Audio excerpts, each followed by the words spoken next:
Hello, everybody. Welcome back. Today we're going to be ranking NFL QBs that are on new teams.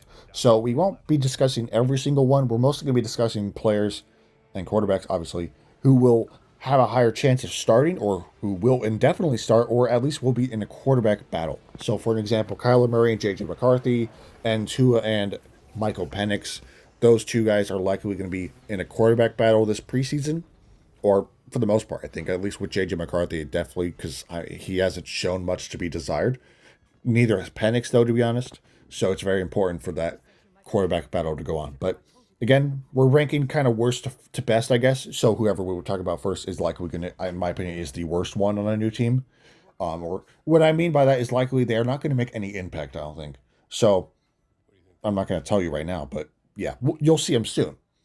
Is just, again, will any of these quarterbacks be able to make a big difference on their new teams? I think some of them could make a difference. It's just the problem is, for an example, with the Malik Willis situation, he definitely showed some good play time in Green Bay, but they trade away one of their best receivers. So, our first quarterback on our list is, of course, Geno Smith going to the New York Jets. Now, this reunion will not save this team. The Jets are very dysfunctional. They are a very dysfunctional team, and I don't think the return of Geno Smith will fix that. Now, as a Seahawks fan, I will say I do appreciate and respect Geno Smith for his time in Seattle. He took us to the playoffs that one season. The one season when we first, yeah, the one season where he was announced the starter and everyone just thought the Seahawks would be bad. Sure, 9-8 is not perfect, and yeah, getting destroyed in the wild card wasn't fun either, but it was a pretty magical season, to be honest. It was still impressive, nevertheless. And yeah, his last 2 years after that weren't that good. The 9-8 season, then the 10-7 season, and but his time in Las Vegas was bad. And I don't think he's going to be able to return to the Seattle version of him. All right, the Jets are a dysfunctional team. They don't have much support. They have draft capital, yes, but I don't think this one draft, one offseason is going to save this team. I don't think Geno Smith is going to have much of an impact on the Jets. They still play in a tough division, sharing it with the Buffalo Bills and the New England Patriots, who will both still be good teams next year. I don't know why some people think the Patriots will fall off. They might fall off a little bit, but I don't think they'll completely fall off the radar. I think they'll still be very much competing for the division. And the Jets will be left behind. And the Dolphins, they at least brought in a good quarterback in Malik Willis. So, or a potentially good quarterback. The Jets, they're likely going to draft somebody possibly and have Geno Smith start as and have him essentially be the veteran leadership because again they have a habit of drafting somebody, throwing them out into the wolves, and then I wonder why our rookie quarterback sucks. Maybe it's because we don't give him time to develop it. We just throw him out into the wolves with our bad team that has no support. And the Jets don't have much support. On offense, their offense is relatively flat. I mean, Garrett Wilson's good, of course. And is Brees Hall still on the team? I don't actually remember. But is he on the team? I think so. Okay, yes, he is still held captive on this team. But the point being, it's Geno Smith isn't going to save this team. He's not going to take them anywhere. They're likely still going to be bad next year. Sure, the draft capital is very nice. It depends on what they plan to do. If they plan on drafting a quarterback again, they're likely going to sit behind Geno Smith for a while. But again, I don't have him doing much. So our next quarterback is Justin Fields with the Kansas City Chiefs. Now you could say, okay, Justin Fields is not better than Geno Smith because that would probably be true because he can't, he's a running back for the most part. I'm joking, but Justin Fields was brought to the Jets last year, and some people thought that would actually make a difference, which it didn't. Of course, he was not very good either. But he had one good game in Week 1, right? Yeah, Week 1, and that was it, kind of. So, but let's be real. I think the only reason why I'm kind of putting him ahead of Geno Smith is because I think he's on a better team. Now, this all kind of depends on the health of Patrick Mahomes. He is likely going to miss Week 1 at most. I don't think he'll be out longer than Week 5. I'm not a doctor, so I don't actually know. But Justin Fields is certainly in a better situation than Geno Smith. The Chiefs are still a good team. They still have a lot of good pieces. They have a better coach, that's for sure. They have a better defense and a better offense. It's an overall better system. Now, again, I don't think he'll make much of a difference because if Patrick Mahomes is out for a couple weeks, Justin Fields will just be there to basically hold the line until Patrick Mahomes is back. And of course, the moment Patrick Mahomes is back, Justin Fields will be on the bench again. But still, it depends on how much time Patrick Mahomes will miss. It's very important to start the season off to a strong start. So if Justin Fields is there, And for an example, let's just say Patrick Mahomes is out till week 5, and I don't know, they're 0-3 by week 4, right? Or even 3-1, 2-1, 1-2.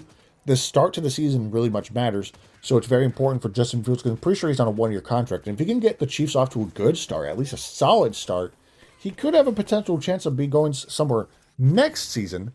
But it all kind of depends on how his first few games with the Chiefs are, because he's only going to be able to start a few games. Because again, I don't think he'll be starting over Patrick Mahomes once he's healthy.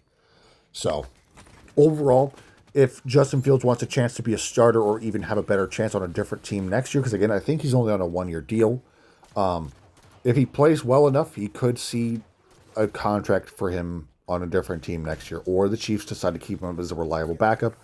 But again, we'll wait and see. I think, again, he is in a much better situation than Geno Smith, because again, the Jets are dysfunctional. The Chiefs are at least a functional franchise that knows how to do things. All right, the next quarterback is going to be Tua. How is his now? Tagovailoa, I think his last. I don't want to mess it up. We're just going to call him Tua. So Tua going to the Falcons was an interesting signing. They still have Michael Penix, of course, but Michael Penix has had time to bloom, and he hasn't really shown signs of blooming at all. So I think he's also on a 1-year deal. He is likely there again to be a quarterback battle to either encourage Michael Penix to play better, or Tua actually outplays him and takes the starting role, and Michael Penix fades into obscurity, and maybe Tua revives his career in Atlanta. Again, he's higher than both Justin Fields and Geno Smith because, again, he's in a solid situation. The Falcons are a good team, in my opinion, but the problem is they haven't had a great coach, and they've always fallen short for one reason or another. They have a solid team. They have Drake London, Bijan Robinson, Kyle Pitts, if you want to consider him pretty good, and a solid defense. The problem is, again, this team can just never put it together for some reason, whether it's coaching or bad quarterback play. For, like, example, Kirk Cousins completely fading and falling apart mid-season. That 1 year they brought him in, which I remember people were saying, oh, the Falcons are contenders. They weren't. Again, also I will mention Kirk Cousins going to the Raiders. Right? Is he going to the Raiders? Yeah, I will mention that. But I think Tua's in a solid situation because, again, the Falcons have a solid team. Can he beat out Michael Penix is a good question. Now, granted, maybe there's no quarterback battle and Michael Penix is the starter and Tua's just there to sit on the bench, but I don't think that's fair. I don't think that's going to happen. I generally think because Michael Penix has shown much throughout his playing time. He's had a couple injuries, of course, and when he plays, he's mediocre at best. So they're bringing in Tua to challenge him, essentially saying, can Tua revive his career? Because as of recently, we've seen a lot of quarterbacks somewhat revive their career. Now, Geno Smith, he was kind of the first to start the trend. Did he completely revive his career and win a Super Bowl? No, but he certainly got better. And of course, let's talk about Sam Darnold, Super Bowl quarterback Sam Darnold, Super Bowl winning quarterback, I will mention. So, I mean, we've definitely seen a lot of quarterbacks, not a lot, but we've seen quarterbacks revive their careers. And I think if Tua can do it, or if can he do it on the Falcons is the question. We'll see. It's possible. Can he beat out Michael Penix, though? That's the next thing. We'll have to find out, but we'll have to wait and see on that. All right, our next quarterback is the guy I mentioned earlier, Kirk Cousins, going to the Las Vegas Raiders. Now, to be honest, I probably shouldn't rate him higher than Tua, but Kirk Cousins is actually... ignore this part, I guess. It's already too late to undo it, but... Kirk Cousins is probably not better than Tua. Probably. I mean, they're kind of equal. Kirk Cousins isn't very good in my opinion. He's never been really that good in my opinion. He's always been really overrated, especially his time in Minnesota. He was extremely overrated during that time. And him going to the Falcons, of course, him being absolutely overhyped. Him going to the Raiders, again, they're not going to jump from worst to first. I think he is there to simply prepare their new rookie quarterback for the NFL. And I think there's no better person to have do that than Kirk Cousins. Now, I just said he's a little overrated, but he is still a solid quarterback at times. And I think he could probably mentor a rookie quarterback way better than Aaron Rodgers could, because he's Aaron Rodgers is a little bit of an odd guy. Speaking of which, I have no idea if he's going to go back to the Steelers. There's no need to mention him unless he goes anywhere else, but yeah. Kirk Cousins, again, he's not going to take this team worse to first. The Raiders are a bad team still. They have draft capital, I guess, to an extent. They have pieces. They still have Max Crosby, I guess, which he's being held hostage on that team. I feel bad for him, but it's his choice to stay there. I don't think Kirk Cousins, again, he's obviously there to simply hold the line. I don't think they're going to have what's his name? I'm sorry, completely butchered his name. Fernando Mendoza. I don't think they're going to have him start at all. Probably at all his first year there. I think the smart thing to do is just have him sit behind Kirk Cousins. Unless Kirk Cousins sucks, then put him in. But for the most part, keep him away from the field. It's not a good idea to rush him out there. The Raiders are a bad team. It's going to be a while before they actually have a good supporting cast. I mean, they have some pieces. They have a good tight end. They have a good running back. Now they just need a receiver, and an offensive line, and a defense. So it's a lot to ask for, but we'll have to wait and see how it all unfolds. But I think Kirk Cousins could have some little success, at least in Las Vegas, but for the most part, I don't see him doing too much. All right, our next quarterback will be Kyler Murray to the Minnesota Vikings. Now, again, he is 100% there for the quarterback battle. J.J. McCarthy, similar to Michael Penix, hasn't shown much. In fact, I would argue J.J. McCarthy has been worse, though. And he hasn't shown anything to be desired. And I totally understand why they're bringing in Kyler Murray. Now, granted, is Kyler Murray an elite quarterback? No, absolutely not. He's not. But could he revive his career? Maybe, just maybe. He has solid arm talent. He's a solid. Yeah, okay. The thing with Kyler Murray is he will occasionally play really good, but then completely fall off. And people could say, "Oh, well, the Cardinals didn't have much of a supporting cast." They sure did at some point. They had DeAndre Hopkins at a point. They didn't do shit with him on the team. They made the playoffs once and got demolished. Kyler Murray has shown signs of being a good quarterback occasionally, but not very often. Now, the thing is for him, the Vikings are responsible for reviving Sam Darnold's career, which led to him winning a Super Bowl. I don't think that'll happen with Kyler Murray, but it could. Kyler Murray is walking into a very quarterback-friendly situation. You got Justin Jefferson, Jordan Addison, and a solid defense. You got a good system. He's walking into a good system, and if he can manage to outplay J.J. McCarthy, or if J.J. McCarthy was to win and gets hurt, which obviously, hopefully that doesn't happen. We don't want injury for anyone. But if anything was to happen to J.J. McCarthy, or he again fails the quarterback battle, I guess, Kyler Murray would have a chance to potentially revive his career. Okay, from first overall pick to what, 29? Was he 2018, 2019, something like that? I don't remember which year he was drafted, but he's been in the league for a while and has one playoff appearance, I think, and got stomped in that one playoff appearance.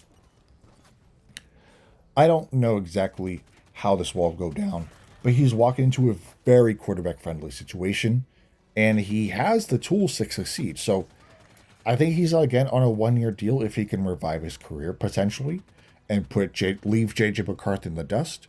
The Vikings will probably just let him go in free agency and watch him win a Super Bowl with a different team. I'm sorry. Vikings fans. Imagine that happens. Imagine Kyler Murray takes the Vikings to like 13-4 or 14-3. They have a great year, but they lose in the playoffs, and then they let him go, and then he goes to a different team, and then they win the Super Bowl. That'd be kind of funny. That'd be really funny. Just imagine that happens. That'd be funny as shit. But we'll have to wait and see. I think Kyler Murray could have success in Minnesota if he gets the chance to start potentially. Although it's again a matter of if he can actually improve. Because again, there's times where he just doesn't improve and he just doesn't do anything and just sucks. So there's a chance that he just sucks and he's not the starter and it's J.J. McCarthy and the Vikings suck again. But we'll see. Unless J.J. McCarthy gets encouraged to play better and steals the job from him. Or I guess claims it. We'll have to wait and see. So obviously next up is Malik Willis. So of course the next quarterback is Malik Willis.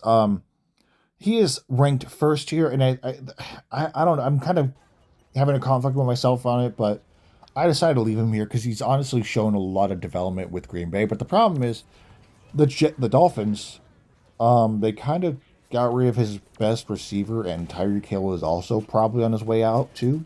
So it's gonna be a rough start for him. They did give him a 3-year contract. I kind of think it was a tiny bit of an overpay, but maybe they're making the right investment, right? I don't actually know how much they're paying him. Maybe I'm wrong. But Malik Willis definitely is, if he can definitely play well, I think he would 100% revive his career. He definitely showed signs of potentially doing it with Green Bay in the few games he started, and he showed a lot of good ball. He, again, people will say, oh, well, he wasn't good with Tennessee. That's because the Tennessee Titans were very dysfunctional at the time. Maybe Will Levis can have a revival somewhere. I'm joking, probably not. But Malik Willis definitely has a chance to be the guy in Miami. He's shown signs of it in Green Bay. He can definitely possibly lead the Dolphins. The problem is, again, they got rid of Jalen Waddle. So, again, the Dolphins are still a pretty bad team. It's going to be a little bit before they actually can compete, potentially. But I think Malik Willis can definitely take this team somewhere. Possibly. It's a big matter of if. And if he's even worth the money in the contract the Dolphins gave him. But we'll have to wait and see. It's just a kind of a matter of if. So, I don't have much to say on him that much. I mean, the Dolphins they kind of got rid of a lot of the talent on the team. Well, part of it. We'll have to kind of wait and see how it evolves. But that'll wrap it up for today's video. Let me know what you think down below in the comments. Am I right about some of these guys? I think, again, I probably fucked up some of the rankings a bit, I think. But I think I kind of stand with my standpoint. So the official order as I would go in is Geno Smith, and this is worst to best. Geno Smith, Justin Fields, Kirk Cousins, Tua. Well, no, I don't know if I'd have Tua over Kirk Cousins, but he's in a better situation probably. So Kirk Cousins, Tua's ahead of Kirk Cousins, I would say, argue. So kind of contradicts the way I made the video, but I'm sorry. And then Kyler Murray, and then Malik Willis. But Kyler Murray's probably in the best situation, to be honest, but we'll have to wait and see how it all unfolds. Because despite the situation, J.J. McCarthy still sucked. So anyways, again, thank you guys for watching. I'll see you guys in the next video, and have a great rest of your day.